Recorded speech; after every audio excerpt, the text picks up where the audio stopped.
안녕하세요. 한하수 목사입니다. 한 주간 잘 지내셨는지요?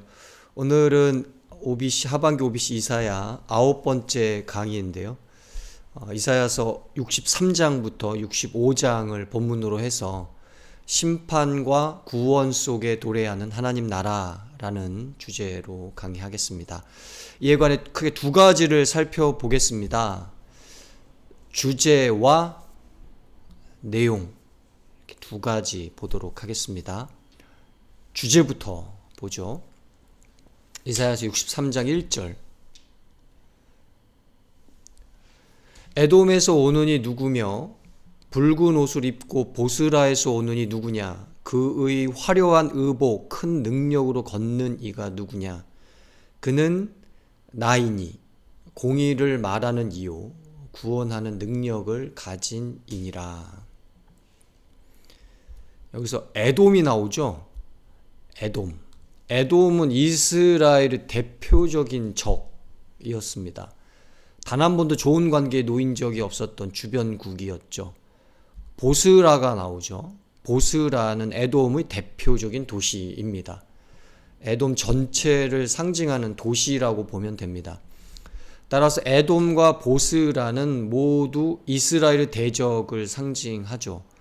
그런데 이 에돔에서 붉은 옷을 입고 오는 이가 있다고 합니다. 이 붉은 옷, 홍의라고 할 수 있죠. 한자로. 이 붉은 옷은 적군과 싸우면서 그 피가 군복에 붉게 물든 것을 나타내는데, 이 붉은 옷을 입고 에돔에서 온다는 건 에돔과의 피비린내 나는 전투에서 승리했다는 의미입니다. 그걸 이 붉은 옷, 홍의로 나타내는 거죠.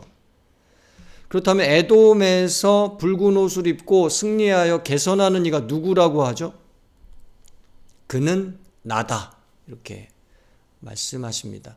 즉 여호와 하나님이시다라고 말씀하시는 거죠. 이것이 오늘 본문 전체의 중요한 주제입니다. 그것은 한마디로 승리입니다. 지금은 실패하는 것 같아 보이지만 궁극적으로 승리할 것을 보여주는 것, 그 승리자가 여호와 하나님이시라는 것, 이게 오늘 이사야서 본문 전체의 주제입니다. 이제 이 주제에 따른 내용을 살펴보겠습니다. 크게 세 가지로 내용이 나옵니다. 첫째 부분부터 보도록 하죠. 이사야서 65장 6절 말씀. 보라, 이것이 내 앞에 기록되었으니 내가 잠잠하지 아니하고 반드시 보응하되 그들의 품에 보응하리라. 여기서 하나님은 보라고 합니다. 보라. 무엇을 보라고 하죠? 내가 잠잠하지 아니하고 반드시 보응할 것임을 보라는 것입니다. 65장 7절. 너희의 죄악과 너희 조상들의 죄악은 한 가지니 그들이 산 위에서 분향하며 작은 산 위에서 나를 능욕하였습니다. 그러므로 내가 먼저 그들의 행위를 헤아리고 그들의 품에 보응하리라. 여호와가 말하였느니라. 여기서 하나님은 너희의 죄악과 너희 조상들의 죄악을 밝히십니다. 그것은 산 위에서 다른 신들에게 분향하며 하나님을 능욕한 죄라는 거죠. 그런데 이것이 능욕으로 끝나지 않고 하나님이 먼저 그들의 행위를 헤아려서 그들에게 보응이 돌아가도록 할 것이라고 합니다. 이렇게 하나님은 65장 6절과 7절을 통해 보응을 말씀하십니다. 그대로 갚아준다는 의미죠. 보응이라는 게요. 그렇다면 이런 보응의 모습이 어떻게 나타나는가? 65장 13절. 이러므로 주 여호와께서 이와 같이 말씀하시니라. 보라, 나의 종들은 먹을 것이로되 너희는 줄일 것이니라. 보라, 나의 종들은 마실 것이로되 너희는 갈할 것이니라. 보라, 나의 종들은 기뻐할 것이로되 너희는 수치를 당할 것이니라. 여기서 하나님은 말씀하십니다. 나의 종들은 먹을 것이다. 그러나 너희는 줄일 것이다. 나의 종들은 마실 것이다. 그러나 너희는 갈할 것이다. 나의 종들은 기뻐할 것이다. 그러나 너희는 수치를 당할 것이다. 여기서 두 사람들이 나옵니다. 남은 자 사상 제가 예전에 계속 얘기 드렸죠. 이사야서에는 남은 자가 계속 등장한다고요. 그 남은 자가 여기서는 나의 종들로 나오는데요. 이 나의 종들과 너희입니다. 이게 두 사람들이죠. 두 보응들도 나옵니다. 먹을 것과 줄일 것, 마실 것과 갈할 것, 기뻐할 것과 수치를 당할 것. 이걸 뭐라고 하나요? 두 사람들에 대해서 두 보응들이 있게 되는 사건, 이걸 뭐라고 하죠? 심판이라고 합니다. 심판은 모든 사람들이 먹을 것도 아닙니다. 심판은 모든 사람들이 줄이는 사건도 아닙니다. 심판은 모든 사람들이 마시는 사건도 아니고요. 모든 사람들이 가라는 사건도 아닙니다. 심판은 모든 사람들이 기뻐하는 것도 아니고 모든 사람들이 수치당하는 사건도 아닙니다. 심판은 어떤 사람들은 먹을 것이고 어떤 사람들은 줄일 것이라는 사건이고요. 어떤 사람들은 마실 것이고 어떤 사람들은 갈할 것이며 어떤 사람들은 기뻐할 것이고 어떤 사람들은 수치당할 것으로 분명하지만 서로 상반된 보응이 주어지는 사건, 이게 심판입니다. 하나님은 이 종말의 날에 분명하게 이루어지는 이 심판의 보응을 말씀해주고 있는 거죠. 이사야서 65장 17절 보라 내가 새 하늘과 새 땅을 창조하나니 이전 것은 기억되거나 마음에 생각나지 아니할 것이라. 여기서 하나님은 내가 새 하늘과 새 땅을 창조할 것이다 라고 하십니다. 이 새로운 세계는 너무도 인상적이고 놀라운 것이어서 이전 것은 기억되지도 않고 마음에 생각나지도 아니할 것이라고 합니다. 그런데 여기서 중요한 포인트는 새 하늘과 새 땅이죠. 이것은 하늘과 땅을 전제하는 말씀입니다. 이미 태초에 하나님이 창조하신 하늘과 땅이 전제되어 있다는 거죠. 그런데 왜 새 하늘과 새 땅을 새로이 창조하신다고 하는가? 첫 창조가 있어서 하늘과 땅이 존재하게 되었는데 왜 새 창조를 다시 하셔서 그 하늘을 새 하늘로 만드시고 그 땅을 새 땅으로 만드시는가? 65장 19절 내가 예루살렘을 즐거워하며 나의 백성을 기뻐하리니 우는 소리와 부르짖는 소리가 그 가운데에서 다시는 들리지 아니할 것이며. 여기서 하나님은 새 창조의 목적을 밝히십니다. 우는 소리와 부르짖는 소리가 그 가운데에서 다시는 들리지 아니할 것. 바로 이게 그 목적이죠. 창조된 하늘 아래에서 또한 땅 위에서는 우는 소리와 부르짖는 소리가 끊이지 않게 되었는데 새 하늘 아래에서 또한 새 땅 위에서는 우는 소리와 부르짖는 소리가 다시는 들리지 않게 될 것이다 라는 것 때문에 새 창조를 하신다는 거예요. 65장 20절 거기는 날수가 많지 못하여 죽는 어린이와 수완이 차지 못한 노인이 다시는 없을 것이라. 곧 100세에 죽는 자를 젊은이라 하겠고 100세가 못되어 죽는 자는 저주받은 자이리라. 새 하늘 아래와 새 땅 위에서는 날수가 많지 못하여 죽는 어린이가 다시는 없을 것이며 수완이 차지 못한 노인도 다시는 없을 것이며 100세에 죽는 자를 젊은이라 하겠고 100세가 못 되어 죽는 자는 저주받은 자라고 할 정도로 생명력이 충만하고 영원한 세계라는 겁니다. 이것은 창조된 하늘과 땅에서는 상상할 수 없게 되는 세계이죠. 이 하늘과 땅에서는 얼마 살지 못하고 죽음을 맞이하는 아이들도 있고 수명을 다하지 못하고 불의의 사고와 질병으로 죽는 사람들이 부지기수이기 때문입니다. 이렇게 이사야서 65장 17절부터 25절까지는 그 부분에 그 중에 일부만 지금 살폈는데요. 이 65장 17절부터 25절까지는 새 창조된 새 하늘과 새 땅에서 일어나는 놀랍고 영원한 세계를 그려주면서 왜 새 창조를 하시는지를 보여줍니다. 이 요한계시록에도 그대로 반영이 돼서 나오죠. 그건 바로 회복 때문입니다. 본래 첫 창조에서의 하늘과 땅에서는 생명과 질서가 잡혀 있었던 일들이 인간의 반역으로 인해 생명에 죽음이 들어왔고 질서에 무질서와 혼돈이 들어와 버렸죠. 다스림이 깨져 버렸으니까요. 하나님의 다스림이.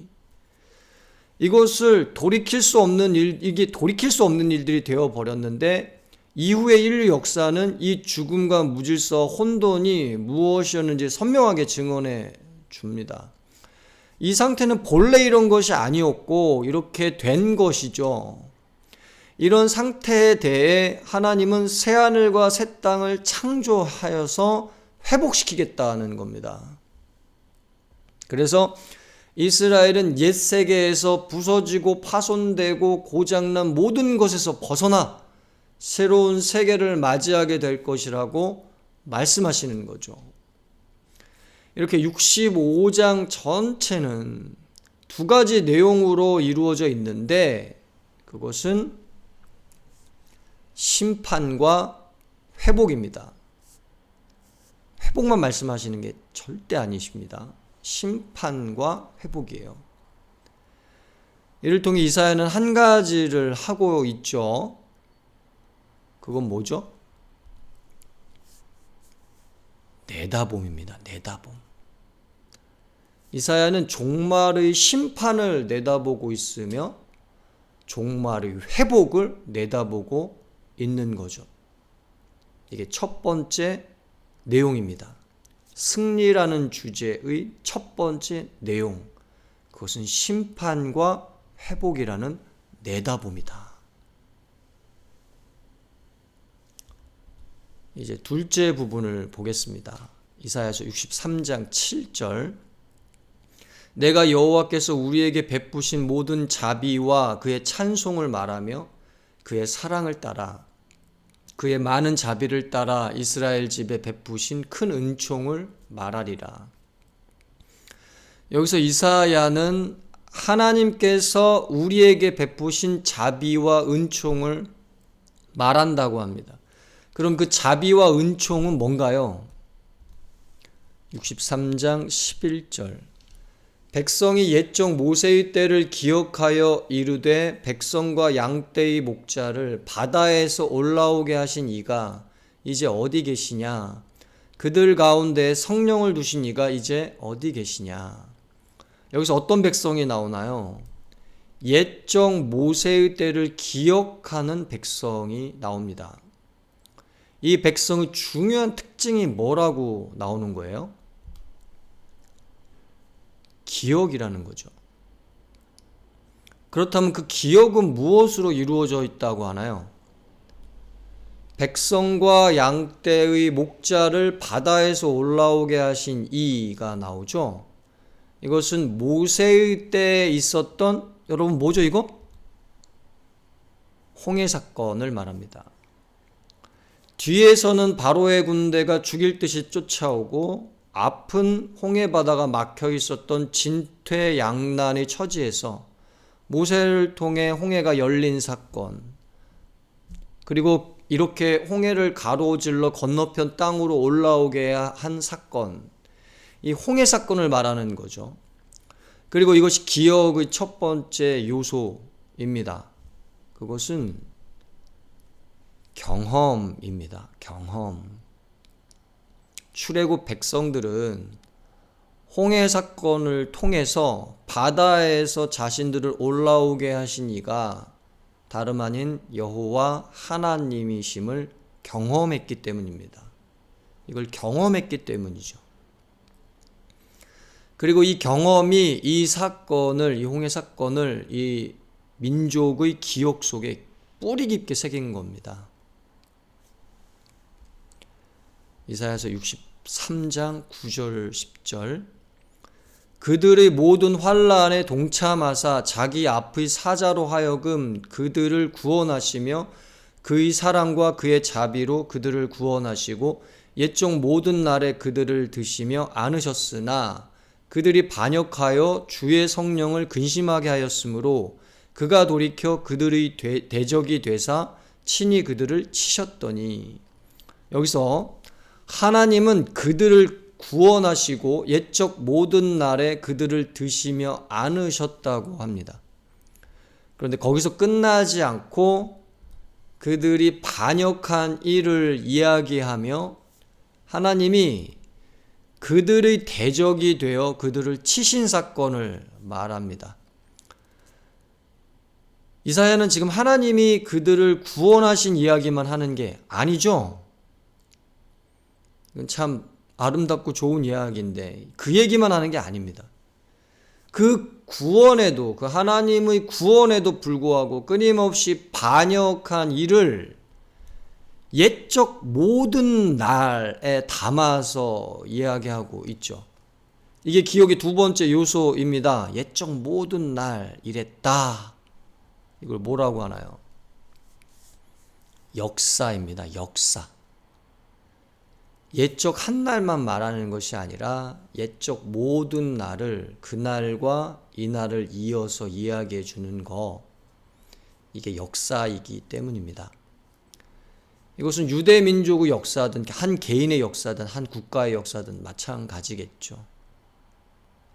한 날과 또 한 날이 함께 엮어져서 이야기되는 거, 이게 역사겠죠. 지금 이사야가 경험과 역사를 얘기하면서 기억을 얘기하잖아요. 그렇다면 이런 경험과 역사를 지닌 기억의 백성을 통해 이사야가 하고 있는 게 뭔가요, 지금? 돌아봄이죠. 이사야는 지금 심판과 회복의 종말을 내다보기만 하는 것이 아니라 과거의 구체적인 경험과 역사를 돌아보고 있는 것입니다. 이 돌아봄이 없이 내다봄은 말할 수가 없겠죠. 내다봄만 있는 건 없어요. 내다봄이 생기는 건 이 돌아봄에 회상 사건이 있어야 되는 거거든요. 저희가 예수님을 믿게 되는 것도 이 돌아보는 회상의 사건이잖아요. 그래서 그 다시 오실 예수님을 내다보는 사건이지 않습니까? 지금 이걸 하고 있는 거죠. 이것이 오늘 이사야서 본문의 중요한 두 번째 내용입니다. 돌아봄이다. 이제 셋째 내용을 좀 보도록 하죠. 64장 5절 주께서 기쁘게 공의를 행하는 자와 주의 길에서 주를 기억하는 자를 선대하시거늘 우리가 범죄함으로 주께서 진노하셨사오며 이 현상이 이미 오래되었사오니 우리가 어찌 구원을 얻을 수 있으리까. 이사야 63장 15절부터 64장 12절은 하나님께 기도하는 내용인데요. 이 기도에 나오는 것이 우리가 범죄함으로 주께서 진노하셨다는 겁니다. 그런데 이런 우리의 범죄로 주께서 진노하시는 현상이 하루 이틀이 아니라 이미 오래된 현상이라고 기도합니다. 그리고 이런 현상 속에서 기도자는 이런 탄식을 내뱉죠. 우리가 어찌 구원을 얻을 수 있으리까. 64장 6절 말씀. 무릇 우리는 다 부정한 자 같아서 우리의 의는 다 더러운 옷 같으며 우리는 다 잎사귀 같이 시들므로 우리의 죄악이 바람같이 우리를 몰아가나이다. 여기서 기도자는 우리는 다 부정한 자 같다고 합니다. 우리의 의는 다 더러운 옷 같다고 합니다. 우리는 다 잎사귀 같이 시들어 사라지고 우리의 죄악이 바람같이 우리를 그 죄악의 길로 몰아가니 우리가 저항하며 이길 재간이 없다고 합니다. 지금 기도자가 이 기도 속에서 뭘 하고 있는 거로 보이세요? 절망이죠. 절망을 하고 있습니다. 우리에게 무슨 희망이 있겠느냐라고 절망하고 있는 것이죠. 그런데 절망으로 끝나지 않고 그 다음으로 이어집니다. 64장 8절. 그러나 여호와여 이제 주는 우리 아버지시니이다. 우리는 진흙이요 주는 토기장이시니 우리는 다 주의 손으로 지으신 것이니이다. 이 기도자는 하나님의 이름을 부르며 주는 우리 아버지시라고 합니다. 그리고 우리는 진흙이요 주는 토기장이라고 합니다. 이 모두는 일종의 간구죠. 간구. 우리가 이렇게 절망적인데 우리에게 무슨 희망이 있겠습니까? 그런데 우리는 혼자가 아니고 고아가 아니지 않습니까? 주께서 우리 아버지이시지 않습니까? 그러면 아버지가 그 자식을 돌보는 것이 마땅한 것과 같이 주께서도 그 자녀들을 돌보는 것이 마땅하지 않겠습니까? 우리가 이렇게 자꾸 일그러지는데 우리에게 우리 자신을 빚을 능력이 어디 있겠습니까? 그런데 우리는 진흙이지 토기장이는 아니지 않습니까? 오히려 주께서 우리 토기장이지 않습니까? 그러면 토기장이가 그 진흙을 빚을 능력과 책임이 있듯이 주께서 저희를 빚을 능력과 책임이 있는 것 아니겠습니까? 이렇게 절망만 하는 것이 아니라 그 절망 속에서 간구, 간청으로 넘어가면서 나아가고 있습니다. 64장 9절. 여호와여 너무 분노하지 마시오며 죄악을 영원히 기억하지 마시옵소서. 구하오니 보시옵소서. 보시옵소서. 우리는 다 주의 백성이니이다. 여기서도 하나님의 이름을 부르며 너무 분노하지 말라고 합니다. 죄악을 영원히 기억하지 말아달라고 합니다. 그리고 우리가 누구인지, 우리가 다 주의 백성이지 않습니까? 우리가 누구인지 봐줄 것을 구한다고 합니다. 여기서 여러분 단 한마디도 단순한 진술이 없어요. 서술과 진술이 없습니다. 이 모두는 간구하는 거고 간청하는 겁니다. 64장 12절. 여호와여 일이 이러하거늘 주께서 아직도 가만히 계시려 하시나이까? 주께서 아직도 잠잠하시고 우리에게 심한 괴로움을 받게 하시려나이까?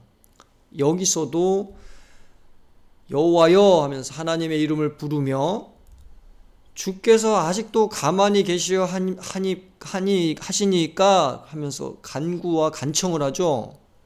또한 주께서 잠잠하셔서 우리가 괴로움만 당하게 놔두시냐고 간청하고 간구합니다. 이렇게 기도자는 그 기도 속에 절망을 분명히 고백하면서 거기서 그치지 않고 간청하는 것으로 나아갑니다. 그렇다면 지금 이 기도 속에 이 절망과 간청을 통해서 뭘 하고 있는 거죠? 이걸 뭐라고 하죠? 엄청 중요한데요. 돌이킴이죠. 돌이킴. 누가 돌이키죠? 절망하는 자가 돌이키죠. 누가 돌이키죠? 절망하는 자만 돌이키는 것이 아니라 그 절망을 통해서 간구하고 간청하는 자가 돌이키는 거죠. 이것이 오늘 이사야 본문의 세 번째 내용입니다. 돌이킨 자가 아니라 돌이키는 자로 기도하는 기도자가 나오는 겁니다. 오늘 강의를 정리하겠습니다. 주제와 내용을 살펴봤어요. 주제는 뭐라고 했죠? 승리. 내용은 이 승리를 세 가지로 담아내고 있습니다. 심판과 회복을 통한 이걸 뭐라고요? 내다봄. 이게 승리다. 하나님의 승리. 그리고 경험과 역사를 통한 이걸 뭐라고요? 돌아봄. 이게 하나님의 승리다. 그리고 절망과 간구를 통한 이걸 뭐라고 한다고요? 돌이킴. 이것이 하나님의 승리를 맛보는 너무 중요한 내용이다. 이렇게 하나님의 승리에는 내다봄이 있고 돌아봄이 있고 돌이킴이 있습니다. 오늘 강의는 여기까지입니다. 다음 주는 하반기 이사야서 10번째 시간으로 이사야서 66장 마지막 장입니다. 따라서 마지막 강의겠죠. 하나님의 공의와 은혜의 완성이라는 주제로 찾아뵙도록 하겠습니다. 감사합니다.